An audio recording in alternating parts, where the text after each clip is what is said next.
história, fazendo aqui uma breve explanação, nós falamos da história da hipnose, né? Os grandes nomes, os principais nomes da hipnose. Nós tratamos da hipnose enquanto modalidade terapêutica, né? Enquanto ferramenta na terapia. Nós trouxemos os fatores psíquicos da hipnose, relacionando, falamos em uma live só sobre o consciente, o subconsciente, o inconsciente, como essas instâncias psíquicas se relacionam entre si. Nós falamos também sobre os fatores neurais da hipnose, né? O que são fatores neurais da hipnose? Nós trouxemos a visão neurocientífica, neurobiológica, neurofisiológica sobre a hipnose, né? Não sobre a hipnose, mas sobre os aspectos neurais que circundam toda a nossa psique, tudo aquilo que envolve a nossa tríade mentalidade, a nossa tríade comportamento, a nossa tríade psicologia, espiritualidade, enfim, tudo que envolve, tudo que circunda nós enquanto seres humanos. Então, nós abordamos tudo dentro dos fatores neurais? Não, existe muita coisa ainda a ser abordada e existe muita coisa que eu preciso estudar ainda. É por isso que eu acompanho o professor Aclerton da Afísio, né, que traz muitos conceitos sobre neurofisiologia, o doutor que tem o curso de neurociências também aplicadas ao comportamento, que trata muito sobre a glândula pineal, que é a nossa principal recebedora de informações eletromagnéticas no nosso cérebro, né? No nosso cérebro, no nosso encéfalo.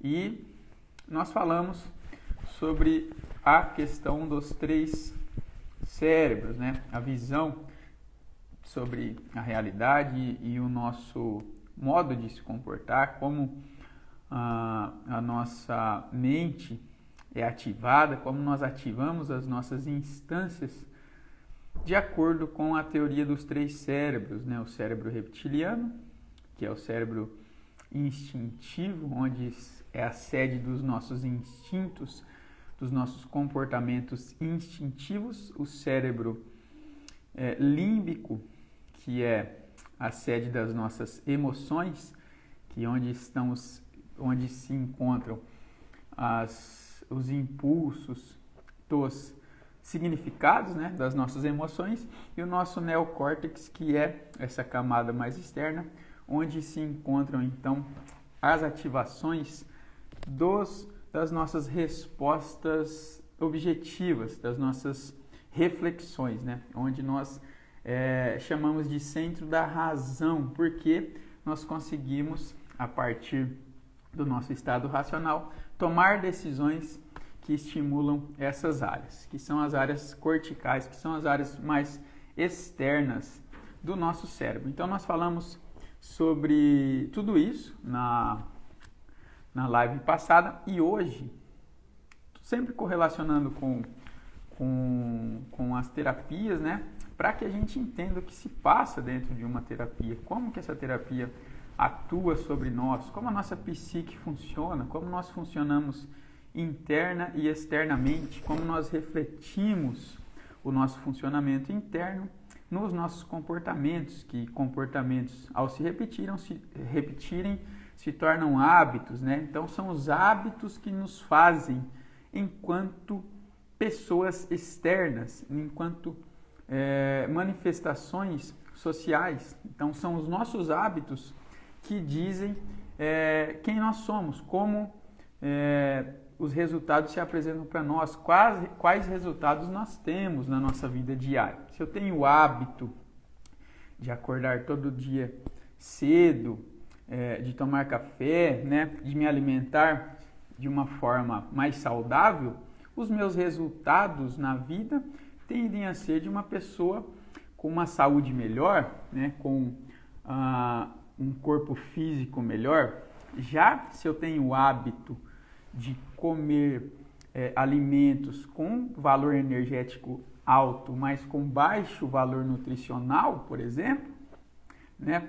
Se eu tenho o hábito ou não tenho o hábito de fazer atividade física, logo eu tenho o hábito de ser sedentário, por exemplo, então eu tenho os resultados de uma pessoa sedentária, né?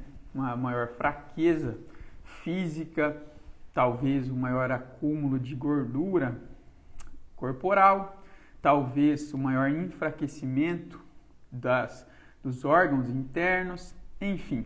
Então, os meus hábitos geram os meus resultados. E entender como nós funcionamos internamente e como isso reflete na nossa vida externa, nos nossos comportamentos, nos ajuda a entender como nós podemos influenciar esses hábitos, como nós podemos influenciar esses comportamentos. Então, nós falamos sobre isso na live de fatores neurais da hipnose. Se você não assistiu, pode ir lá aqui no meu canal mesmo do Instagram e acessar lá a live que nós falamos sobre os fatores neurais. Essa é a terceira live, então, dessa série de terapias internas e hoje nós vamos falar sobre os fatores energéticos das terapias, né? Nós, enquanto seres energéticos, enquanto energia. Hoje é uma live transcendental, que nós precisamos, para entender o fator energia,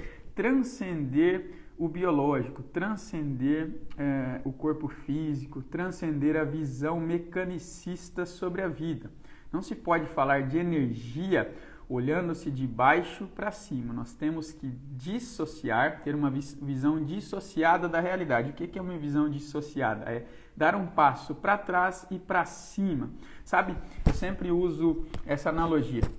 Quando nós estamos aqui embaixo, olhando o trânsito, olhando a sociedade, nós no dia a dia, na correria, né, carros correndo, pessoas muitas vezes gritando, brigando, buzinando, aquele caos todo que é aqui embaixo, né, nós falamos, nossa, como o mundo é caótico.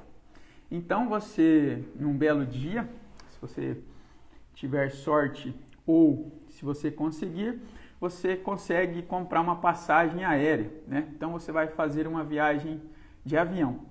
E você sobe no avião e decola. Então você começa a olhar para a cidade, para a sociedade,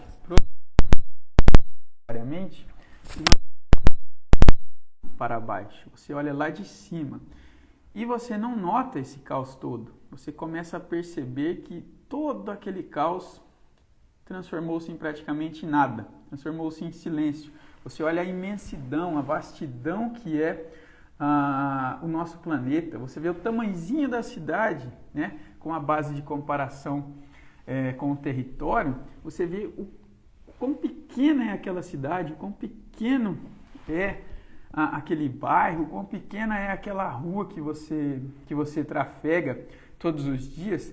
E, concomitante a isso, o quão pequenos são aqueles problemas que nós chamamos de problemas, aquele caos generalizado que a nossa forma de organização social traz, né? Que a nossa forma de se comportar diariamente traz. Então você vê de uma forma dissociada aquela cidade. Os problemas, eles continuam acontecendo lá embaixo, mas você, com a sua visão dissociada, com a sua visão mais ampla, com a sua visão, com um olhar mais superior, e superior que eu digo não como uma pessoa melhor que as outras, não, um olhar mais superior, mais do alto, você consegue perceber com mais facilidade, você consegue olhar com mais sutileza para cada situação, você consegue resolver os problemas, ou tende a conseguir resolver os problemas de uma forma mais racional, menos associada, menos emocional, entende? Então nós olhando, quando a gente olha para aquela cidade lá embaixo, nós vemos o quão pequenos às vezes são esses problemas. Então o olhar energético sobre a vida é um olhar dissociado. Não é olhar de baixo para cima, mas sim de cima para baixo, é olhar com um olhar superior em relação aos nossos fatores inferiores. para a física, por exemplo, né, o conteúdo da física, a energia, ela não existe. Mas por que a energia não existe para a física? Porque não é uma função quantitativa, não dá para se mensurar quantitativamente essa energia, né? Então, a energia não existe porque não é algo palpável, não se tem uma forma, não se tem um aspecto objetivo. Então, por isso que para a física a energia não existe, mas nós usamos energias e a energia está presente em todas as reações, serve como catalisador para as reações, ou catalisadora para as reações, né? Então, fisicamente, olhando de baixo para cima, como eu havia dito, a energia não existe, né? Mas, se a gente olhar de cima para baixo, nós conseguimos ver as ações energéticas, o quanto a energia influencia e é responsável pela nossa existência. Por exemplo, dentro da nossa biologia, da nossa fisiologia, nós temos uma molécula que chama adenosina trifosfato, que é o ATP, né? O que é essa adenosina trifosfato? É uma molécula que tem presente na sua composição a adenina e 3 grupamentos fosfato. E quando uma reação biológica precisa de energia para acontecer, como por exemplo o ciclo de Krebs, o transporte transmembrana de substâncias, enfim, quando há alguma reação biológica ela precisa acontecer, essa energia é a catalisadora dessa reação. E o que acontece então? Se quebra um desses grupamentos fosfato e nessa quebra, nessa clivagem, acontece então a liberação da energia, de energia presente, que unia esse grupamento fosfato aos demais, transformando a molécula de ATP em ADP. O que eu quero dizer com isso? Então a energia ela não tem forma, ela fica presa dentro das moléculas, dentro dos componentes, só que ela é fundamental. Sem energia nada existe. Outra analogia que eu faço é a do celular, por exemplo. Esses dias até conversando com a Denise, eu falei sobre isso. O que é o nosso celular? Então, o nosso celular ele tem um hardware, né, que é essa estrutura física, celular, computador, enfim, que é essa estrutura física, os seus componentes eletrônicos, todos físicos. A capinha do celular, nós temos o touch, né, nós temos a bateria, enfim, nós temos os componentes todos físicos. E nós temos os softwares do celular, que é a parte que eu chamo de analógica, né? Que é a parte de funcionamento. Só o celular, enquanto estrutura física, a caixinha, né? Se nós tivéssemos o celular só como caixinha, ele não teria função, ele seria apenas um objeto físico que nós poderíamos pegar, olhar, né? Até usar a imaginação, brincar de carrinho, sei lá, com ele, mas ele teria esse aspecto físico só. O que dá a funcionalidade para o celular, é o que? O aspecto software, né? O que é o software, então? São os programas instalados, são as estruturas analógicas, né? Que fazem o celular funcionar. É o programa iOS, é o programa Android, por exemplo, que são, vamos dizer assim, a alma do celular, é aquilo que dá vida ao celular, que faz, não que dá vida, mas que faz o celular funcionar. E se existisse só o software, mas não existisse um aparelho que esse software pudesse se manifestar, que seria, no caso, o celular, também não teríamos nada, a gente não conseguiria interagir com esse aparelho, com esse software. Por quê? Porque um precisa do outro. Então, para o celular, por exemplo, funcionar, ou um outro componente físico ou outro componente eletrônico funcionar, ele precisa do hardware e do software. Ele precisa da caixa, da peça física, né, palpável, tangível, e ele precisa também dos componentes analógicos, dos componentes eletrônicos, não eletrônicos do ponto de vista físico, mas dos programas, né, dos aplicativos, enfim. Então, é a junção dos dois que faz esse celular ter funcionalidade para nós, faz esse celular ser tão precioso? Hoje nós estamos conversando aqui através de uma câmera de celular, então ele tem a câmera dentro, mas sem o programa, sem o Instagram, por exemplo, sem o programa de transmissão dessa imagem, que faz a captação dessa imagem e transmite ela na tela desse celular, né? Nós não estaríamos aqui conversando. Então, um precisa do outro. O celular em si, então, ele é tanto físico quanto não físico, tanto tangível quanto não tangível, quanto qualitativo, tanto digital quanto analógico. Então, são essas duas características que atribuem ao celular tamanha importância. Em meio a isso, para que esse funcionamento aconteça, para que esse celular aconteça, para que os programas consigam rodar, para que os aplicativos consigam rodar nesse celular, nessa caixa física que é o celular, nós precisamos de um componente indispensável, que é o que? A energia. É aí que a energia atua.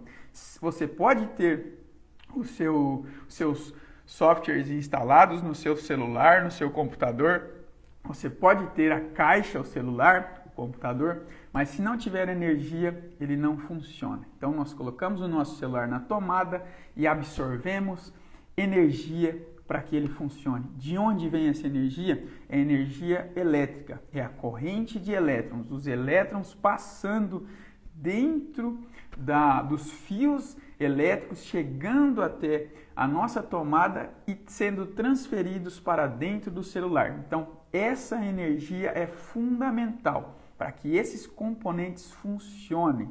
E fazendo essa analogia, aproveitando esse gancho, nós usamos em nós, seres humanos, essa analogia. O que isso quer dizer? Porque nós temos o nosso corpo físico, que seria como se fosse o nosso hardware, que seria como se fosse a nossa caixa, o nosso veículo, né? Então, o nosso corpo físico ele é constituído de componentes, de órgãos, de células, sistema ósseo, sistema muscular, sistema linfático, enfim.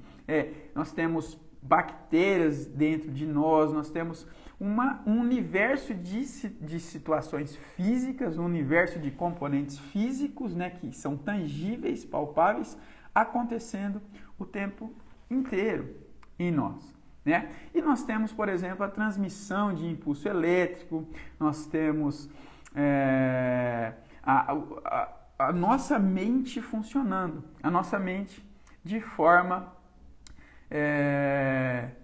em modalidades. O que isso significa? Que nós temos o funcionamento orgânico e para que o nosso corpo funcione, nós precisamos que a consciência esteja atuando. Tanto que em um corpo onde não há consciência, né, mesmo o corpo físico vivo, biologicamente vivo, com seus funcionamentos de acordo com a vida, né, funcionando, se não existe consciência presente nesse corpo, esse corpo não tem funcionalidade na nossa realidade. Por isso que quando existe morte cerebral, né, não tem consciência naquele cérebro, né, é constatada então a morte orgânica da pessoa, mesmo que o organismo continue funcionando durante muito tempo preso a uma máquina. Então nós, enquanto seres humanos, existimos porque nós temos uma consciência e essa consciência tem um veículo físico, que é o nosso corpo, para que ela ocorra na realidade, para que nós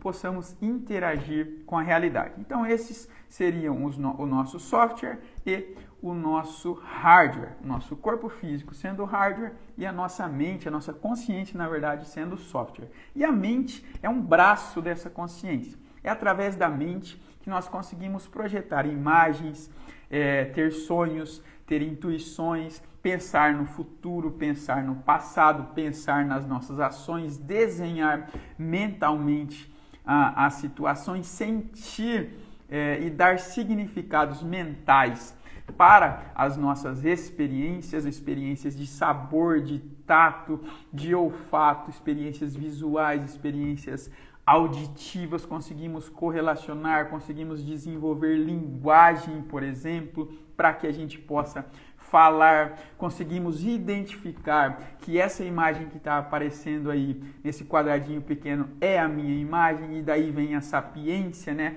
O saber, né? E o Homo sapiens, sapiens é aquele que sabe, ou seja, que se identifica através da visão. Se nós pegarmos um animal, por exemplo, e colocarmos ele frente a frente com um espelho, um animal, por exemplo, como um macaco, que eu já vi testes nesse nível, em que eles colocam um gorila frente a frente com um espelho. E o gorila não identifica aquele reflexo como sendo ele identifica aquilo como outro gorila. Então ele quer lutar com aquele animal, ele tenta bater assim, ele faz movimentos que dizem que ele é o dono daquele local, que ele é o macho alfa daquele local, né? Porque ele não consegue identificar o próprio reflexo ali. Ele vê que existe um outro dele ali, ele enxerga esse reflexo. O cérebro dele interpreta aquele reflexo, mas não consegue identificar como sendo ele mesmo. Já nós, Homo sapiens sapiens,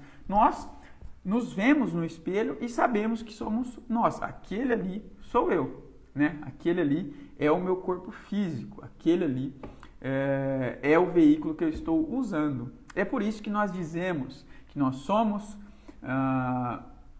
uma experiência espiritual dentro de um veículo físico, dentro de um corpo. Nós não somos o nosso corpo, nós somos a junção, né? Pelo menos nessa realidade tridimensional, nós somos a junção entre o nosso corpo e a nossa consciência. Mas o que mantém esses componentes conectados, consciência e veículo orgânico, são as energias. E aí que eu queria chegar nesse ponto. É a energia, assim como a energia elétrica mantém o celular funcionando, os componentes do celular em funcionamento, a energia vital, né, nos mantém em constante funcionamento, nos mantém em constante atividade. E essa energia ela se distribui de diferentes formas. E é aí que mora a grande parte da complexidade, de diferentes formas. Nós temos energias de diferentes formas. Nós temos energia térmica, nós temos energia elétrica, nós temos energia mecânica, nós temos energia visual, que é a energia fotônica, né, que é a energia dos fótons. Enfim, nós temos energia, e o princípio de Lavoisier diz que a energia não se perde, ela apenas se transforma. Está se transformando o tempo todo. Nós estamos recebendo energia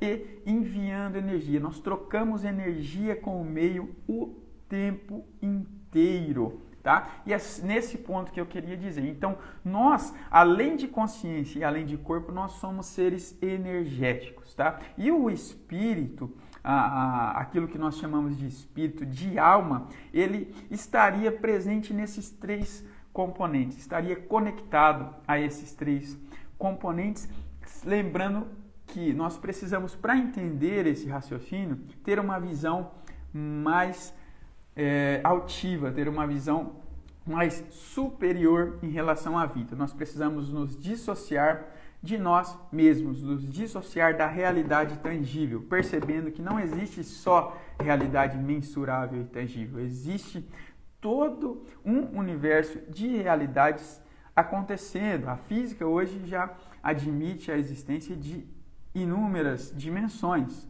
né? E quando nós falamos com projeciologistas, ou seja, conscienciologistas, né, pessoas que estudam os fenômenos não físicos, né, parapsicologistas que estudam os fenômenos não físicos, nós também descobrimos a existência de várias densidades da matéria. Que densidades são essas? Várias frequências ondulatórias. Entendendo-se a propagação de ondas de energia através do fenômeno ondulatório, nós conseguimos entender um pouco essa realidade. É como se a nossa mente, na nossa pineal, o nosso coração, o nosso core, tivesse um dial. Dial é aquele aparelhinho que capta as frequências de onda de rádio, por exemplo. E esse dial captasse essas frequências energéticas em diferentes intensidades. Então nós descobrimos que as energias elas possuem diferentes frequências. A energia, a frequência sonora, por exemplo, o som que nós ouvimos, que o nosso ouvido capta, ele vai de 20 Hz a 20.000 Hz, por exemplo. Então existem diferentes frequências que são captadas de diferentes formas. A nossa visão, espectro de luz visível, por exemplo, ele capta frequências que vão do vermelho, que é a menor frequência de onda do espectro visível, até o violeta. Mas nós já utilizamos na medicina, por exemplo, frequências que são superiores e inferiores, que não são captadas pelo nosso campo visual, mas que são utilizadas por nós, que são captadas por outros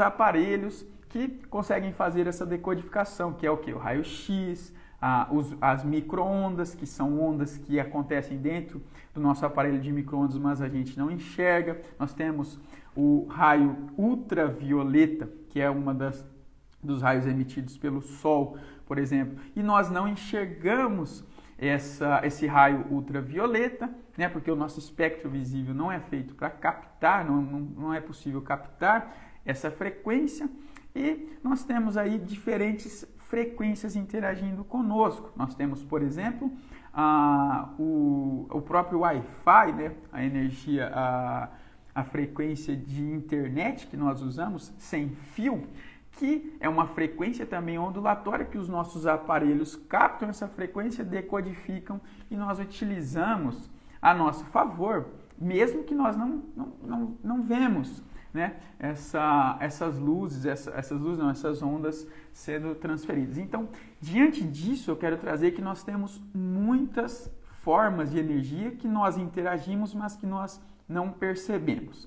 E é nessa visão que é cunhada a noção dos nossos corpos, nossos 7 corpos energéticos, vamos assim dizer, que vem desde o corpo búdico, átmico, depois o corpo búdico, depois o nosso corpo mental superior, depois o mental inferior, depois o corpo astral ou corpo emocional, depois o duplo etérico e aí sim o nosso corpo físico, formando aquilo que muitos videntes, muitas pessoas que são clarividentes chamam de alma, né? Que é aqueles envoltórios energéticos ao redor do nosso corpo. Daí já dá para a gente não descartar essa possibilidade da clarividência. Por quê? Porque são pessoas que têm a capacidade, que desenvolveram a capacidade da pineal de captar essas frequências. O doutor, eu sempre esqueço o nome dele,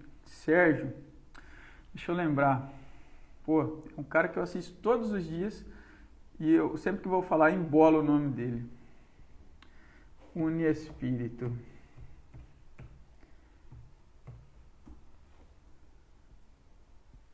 Doutor... Só um segundo.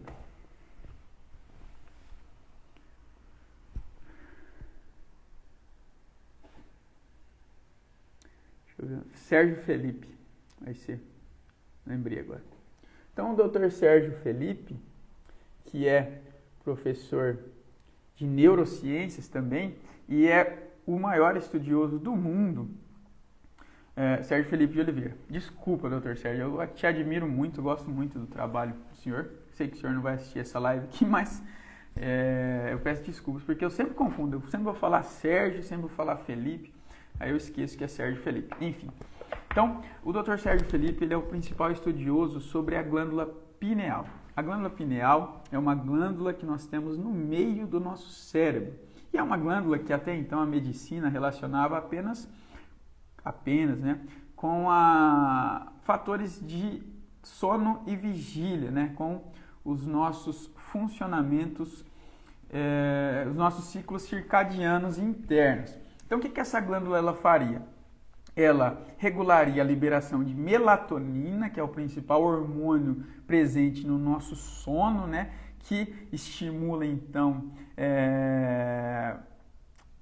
movimentos internos de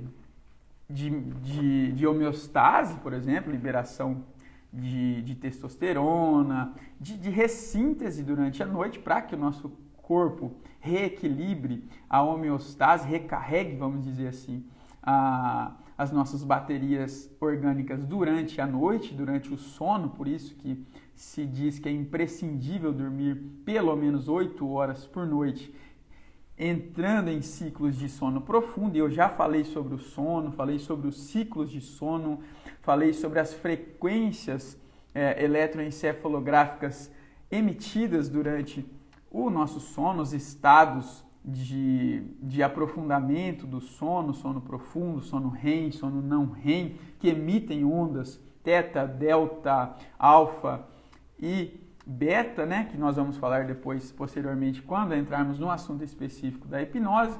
Mas enfim, esses fatores energéticos, esses fatores, obrigado, chazinho de capim-limão com hortelã, gengibre e canela. Essa Denise é demais, né? Beijo. Enfim, essas energias, então, né? Não, estava falando da glândula pineal. Então, a glândula pineal, até então, a ciência, a medicina, né, que tinha contato mais com essa glândula pineal, entendia a glândula como a principal responsável por isso. Tem também a conversão da melatonina em serotonina, que é como se fosse o nosso presente após uma boa noite de sono, quando o nosso olho ele recebe os primeiros feixes, né, de iluminação da manhã. A nossa glândula pineal, então, acusa essa frequência que está sendo recebida e converte e estimula o organismo, o cérebro, né, a converter a melatonina em serotonina, se essa noite foi satisfatória de sono. E serotonina é um dos principais neurotransmissores do prazer, um dos principais neurotransmissores do relaxamento, das sensações prazerosas do nosso organismo. Mas vamos lá. Então, o Dr. Sérgio Felipe de Oliveira, da Uniespírito, ele estuda durante muito tempo a glândula pineal em si, os fatores envolvidos na glândula pineal. Então, ao observar glândulas pineais, ele foi lá, extraiu, né, essa glândula pineal de alguns corpos, né, orgânicos, biológicos, e ele descobriu que os componentes principais da glândula pineal são cristais de apatita, né? Se a gente procurar na internet, aí a gente vai ver essa pedra apatita, uma pedra de cor azulada, né? Então, a glândula pineal tem vários microcristais de apatita. E qual que é a característica dos cristais? Os cristais, eles estão presentes em várias tecnologias, em várias estruturas tecnológicas. Dentro do nosso celular, por exemplo, né, no componente central existem vários microcristais. Qual que é a característica principal dos cristais?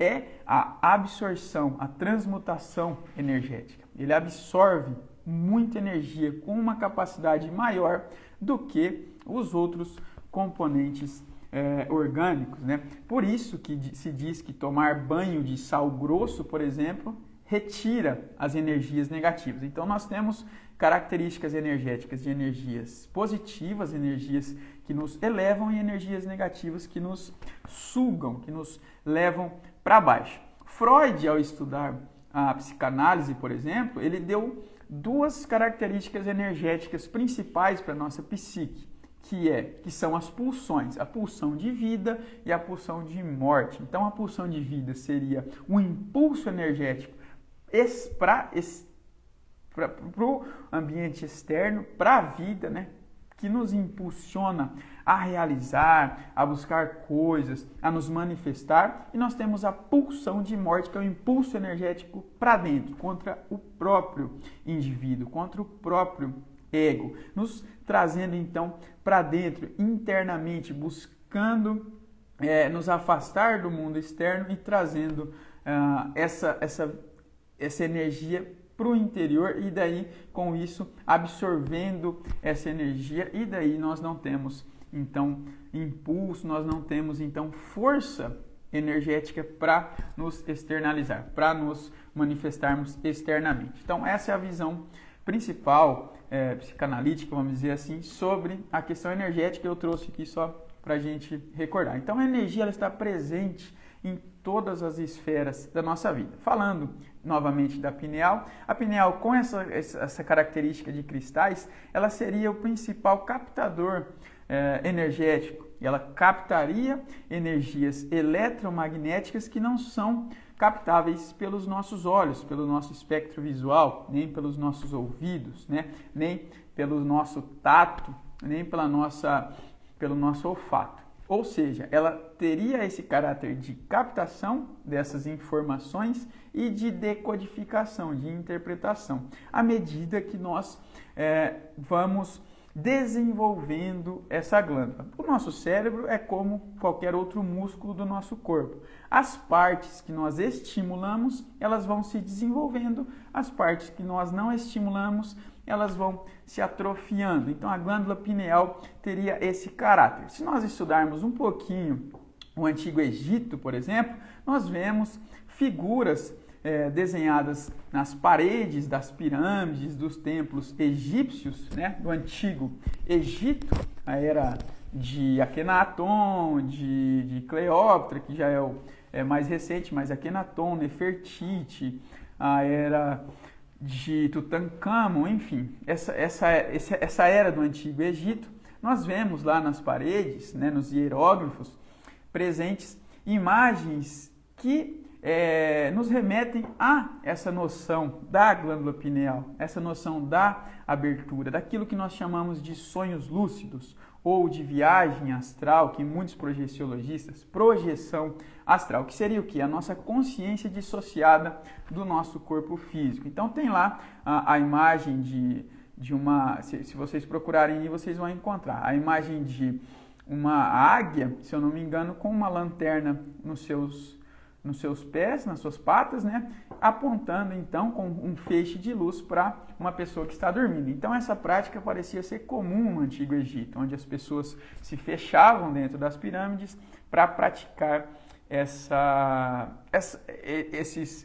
essas práticas de projeções da consciência. Tá? Então, a nossa pineal seria responsável por isso, por interpretar, por decodificar essas energias, por trazer então aquilo que nós chamamos de clarividência muitas vezes nas pessoas. Tá? Então, são fatores energéticos que não são captáveis aos nossos sentidos físicos, né? Mas que produzem aquilo que nós podemos chamar de sexto sentido, por exemplo, que é a nossa percepção, a nossa intuição. Quando você entra em uma casa, entra num ambiente e você diz, nossa, esse ambiente está carregado, está pesado, estou sentindo uma energia pesada. Ou você entra e fala, nossa, como eu me sinto bem nesse ambiente. Mas o que é se sentir bem?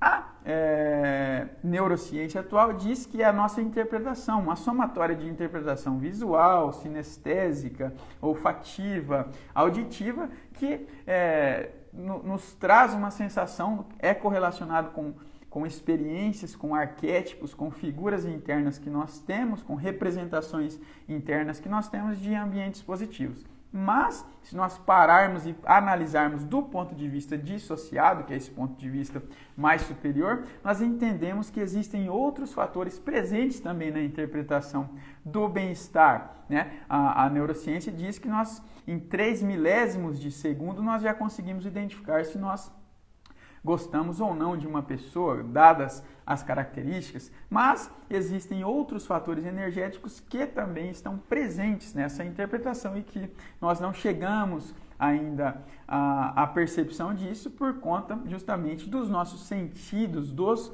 mecanismos científicos, vamos dizer assim, não conseguirem ainda se aprimorar para utilizar essas captações. Um desses exemplos que eu trouxe são essas fotografias ali embaixo.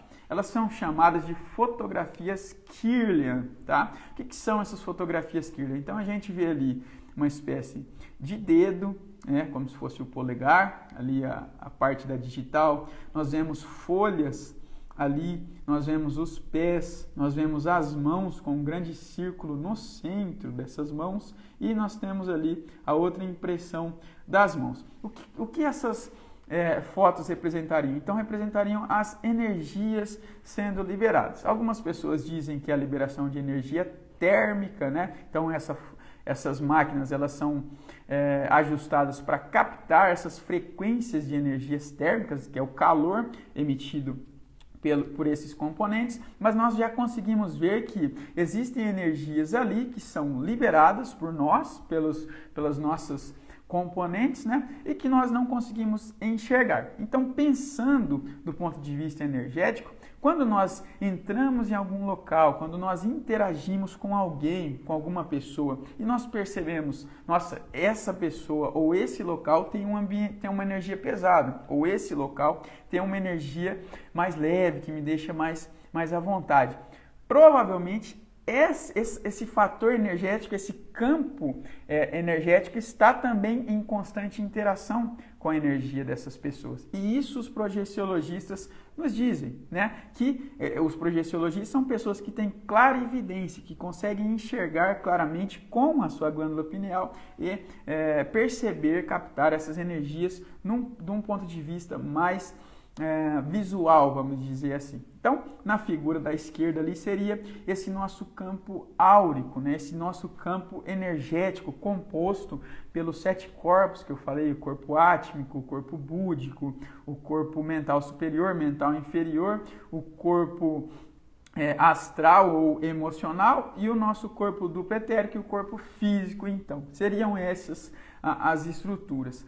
Logo, existe essa transferência energética, existe essa interação energética. É aquilo que muitos orientais, budistas, por exemplo, chamam de Chi ou de Ki, que é o quê? É uma energia presente nos alimentos, presente nos compostos orgânicos, como nós podemos ver ali nas imagens das fotografias Kirlian, e que nós estamos em constante interação. Essa energia seria como se fosse os elétrons da tomada, que dão vida para o nosso celular. Como eu disse, nosso corpo físico, nós somos constituídos de consciência e de corpo físico, certo? Eu já expliquei isso nessa live.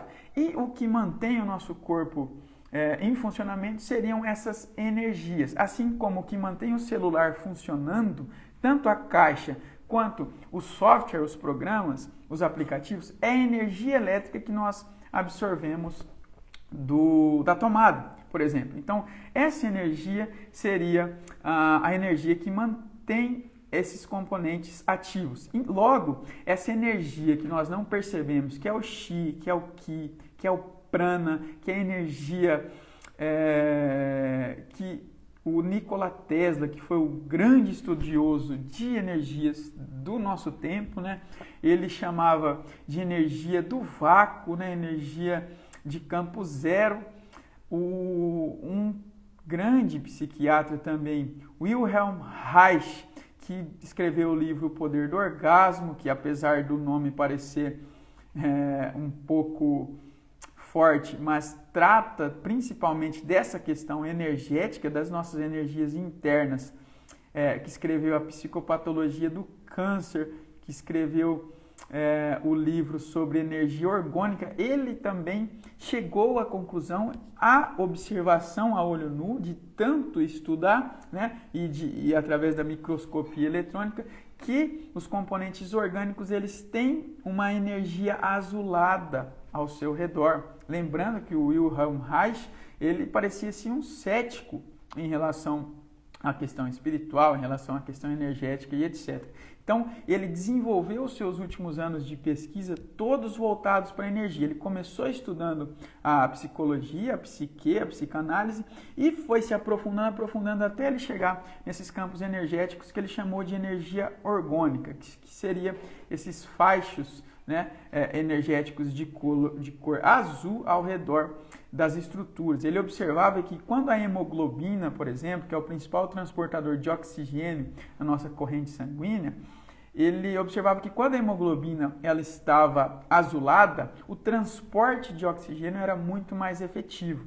Quando a hemoglobina não tinha essa coloração azul, era deficiente o transporte de oxigênio. E ele percebia que em pessoas com a saúde boa, né, com boa saúde física, essas esse sangue ele tinha muitos fatores dessa coloração azul, desses fachos energéticos azuis em volta das estruturas, enquanto pessoas doentes tinham grande parte das suas estruturas sem essa energia. Ele começou a se desenvolver e estudar muito essa questão energética. Ele lançou um livro sobre energia orgânica, mas esse livro só existe em inglês, que eu esqueci o nome agora, acho que é Energy, não lembro se é energia orgânica só, mas enfim. Então, ele trouxe essa energia para o campo externo, descobriu que existe um orgânulo positivo e um orgânulo negativo, né? Ele trouxe para o campo de testes essa visão energética, onde criou máquinas de captação dessa energia orgânica e com a manipulação dessa energia ele conseguia fazer chover, por exemplo, em plantações, com uma máquina que ele construiu, e depois ele teve os seus estudos sabotados, assim como o Nikola Tesla também teve, por se tratar dessa questão energética e por trazer grandes avanços para a humanidade. Ele foi boicotado, então, preso, e por uma série de fatores foi morto depois, sofreu um ataque cardíaco na prisão e morreu, né?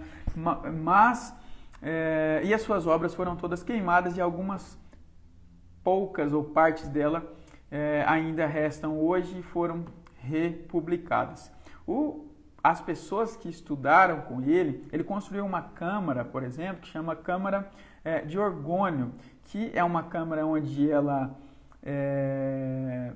alterna componentes orgânicos e inorgânicos, metais com componentes orgânicos, e ele acreditava, descobriu que aquela câmara ela conseguia captar energias orgânicas dentro dela e manter essas energias sendo refletidas de um lado para o outro sem perda dessa energia, uma vez que os componentes metálicos eles eles absorvem rapidamente, mas emitem essa energia aí, tá? Então ele fez testes com pessoas gripadas, depois fez testes com pessoas com câncer dentro dessa câmara, e se descobriu-se muitos resultados positivos com essa terapia. Hoje nós temos as pedrinhas de orgonites, que são baseadas nessa tecnologia, então, onde são pedrinhas que mesclam esses componentes orgânicos e inorgânicos, metálicos e componentes orgânicos, e que nos servem através de muitos testes, né? Percebeu-se que elas auxiliam muito na captação de radioatividade e de energias eletromagnéticas que fazem mal, que são prejudiciais para a nossa pele, uma vez que as nossas células, através de estudos que envolvem a epigenética, né, nós descobrimos que as células respondem a estímulos também, e esses estímulos eletromagnéticos responderiam, então, também influenciariam aí a captação e transmissão da informação pelas células, né, onde reside o nosso DNA, que é o principal código gerador dos nossos componentes orgânicos, e está em constante trabalho biológico interno de nós. Então, as nossas células leem aquele código orgânico e sintetizam os componentes, proteínas, a partir daquele código. E a epigenética revela que os nossos comportamentos, a interação com o meio, essa interação energética, ela influencia nesses componentes, na ativação ou não de genes, na transformação de proteínas, ou seja, essa influência energética também estaria presente na interpretação dos nossos componentes orgânicos e influenciaria na síntese desses componentes também, na criação e na manifestação de doenças ou de células saudáveis também. Então, essa questão energética que ainda não é tão tangível, que ainda não é identificável através dos nossos componentes de estudos físicos, mas que está aí presente, que pessoas que desenvolvem a clarividência, que pessoas que fazem projeção da consciência conseguem já identificar e entender que primeiro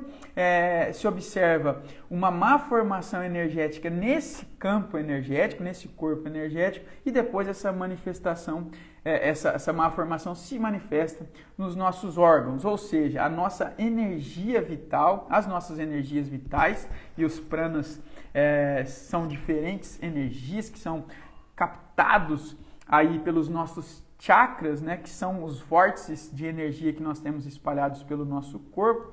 São 7 os principais, mas existem muitos chakras energéticos pelo nosso corpo, então eles seriam os responsáveis por essa troca energética. Então nós temos chakras que trocam energia com a terra, com o ar, com a luz, enfim, com esses 7 aspectos da corporificação humana. Então a energia ela está presente, é muito importante, e nós muitas vezes não damos a devida atenção para esses fatores energéticos. Nós temos, por exemplo, o passe mesmérico, que foi Franz Anton Mesmer lá atrás, que dizia que o corpo humano possui esse magnetismo animal e é capaz de auxiliar na energização das pessoas através de passes magnéticos. Então, em centros espiritualistas, né, existe esse passe energético, essa transmissão energética, né? E ali naquela fotografia Kirlian a gente vê na palma da nossa mão aquilo que seria os chakras das palmas das mãos responsáveis por essa troca energética. Então nós começamos a perceber que não é tão absurdo assim o que essas pessoas falam e falaram a vida inteira, né? Que não nos parece tão estranho assim desse ponto de vista energético, então, que não é tão estranho cuidarmos das nossas energias. E como nós cuidamos então das nossas energias? Elevando as nossas frequências internas. Existe os estudos do professor Hawkins, um americano, né, que chama, eu acho que é Joseph Hawkins, né, que ele estudou, desculpe, eu não lembro o primeiro nome, mas é o Dr. Hawkins, que tem aquela tabela, aquela escala de Hawkins de frequências energéticas. E ele estudou que os nossos sentimentos e as nossas emoções influenciam nesse campo energético. Tudo que parte do nosso interno, de como nós manifestamos essas emoções, esses sentimentos, nós influenciamos então esses campos energéticos, esses corpos energéticos que nós temos, essa energia, esse campo áurico que se forma ao nosso redor, que está conectado com todo o nosso processo biológico.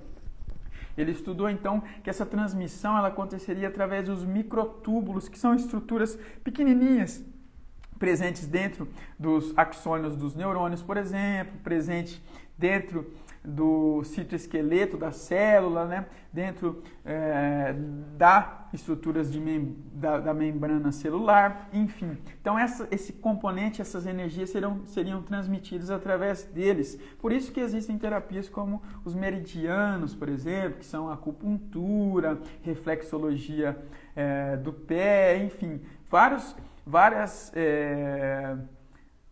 terapias que envolvem essa questão energética. Então nós estamos em constante transmissão, troca energética, sem que nós percebamos que isso está acontecendo, sem que isso seja visível para nós. Nós estamos em perfeita troca energética. É por isso que é importante cuidarmos das nossas emoções e dos nossos sentimentos, uma vez que, como eu disse, esses sentimentos, essas emoções influenciam nessa elevação ou na diminuição da energia. Então nós temos lá sentimento de culpa, por exemplo, sentimento de tristeza, de dor, que deixam as nossas energias baixas e nos transformam aí num grande sugador energético, num grande buraco negro, vamos dizer assim, ambulante, em que nós sugamos as energias das pessoas, em que nós estamos em constante contato com energias muito baixas, enquanto que sentimentos como o amor,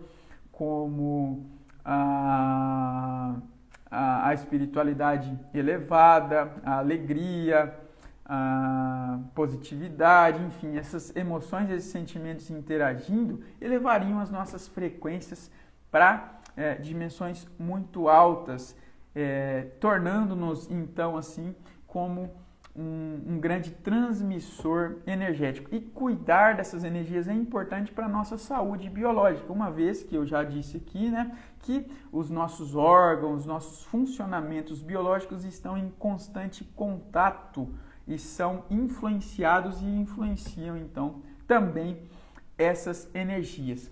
Logo, né, quando nós estamos em estados hipnóticos, por exemplo, e estamos nos envolvendo com o sistema límbico, com as nossas emoções, com as nossas memórias emocionais, nós estamos trocando informação com o campo de energia chamado de campo astral ou campo emocional. Ou seja, existem formas de pensamento, existem pensamentos e memórias presos nesse campo que formam então aquilo que nós chamamos de nós energéticos dentro daquilo que nós consideramos como inconsciente em nós, e são essas informações que estão regendo o tempo inteiro as nossas ações, os nossos comportamentos. Quando nós acessamos esses campos através de uma terapia hipnótica, por exemplo, né, através da constelação, que nós vamos falar dos campos morfogenéticos também, quando nós acessamos esses campos, nós acessamos também a essas memórias, a essa energia presa. Quando fazemos a ressignificação, esse nó é desfeito e esse campo, esse fluxo energético, ele tende a fluir de uma maneira mais natural e mais livre. E aí sim, a nossa mentalidade está pronta para realizar novas ações, não mais presa, não mais sendo influenciada por aquela energia que estava sendo presa. Lembrando aqui do campo morfogenético estudado pelo professor e doutor em biologia Rupert Sheldrake, né? Então ele diz o quê? Ele diz que todos os componentes, as organizações humanas ou organizações no planeta Terra possuem campos de informação. O que seriam esses campos de informação? Seriam esses corpos energéticos, né, para onde todas as informações são emitidas. É como se nós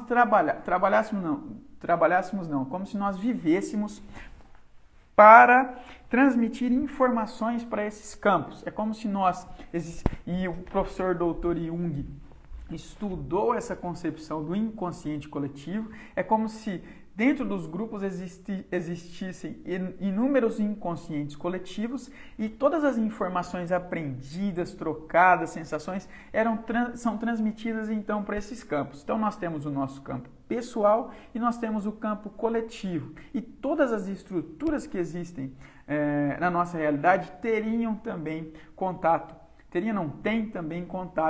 com esses campos. Então é uma constante troca de informações, onde nós somos influenciados pelas informações desses campos e nós influenciamos também essas informações. E eu vou ter que deixar esse conteúdo do campo morfogenético para a próxima live, porque o nosso tempo já se esgotou hoje aqui. Foi muito bom estar aqui com vocês. Muito obrigado pela companhia, muito obrigado por essa troca de informações.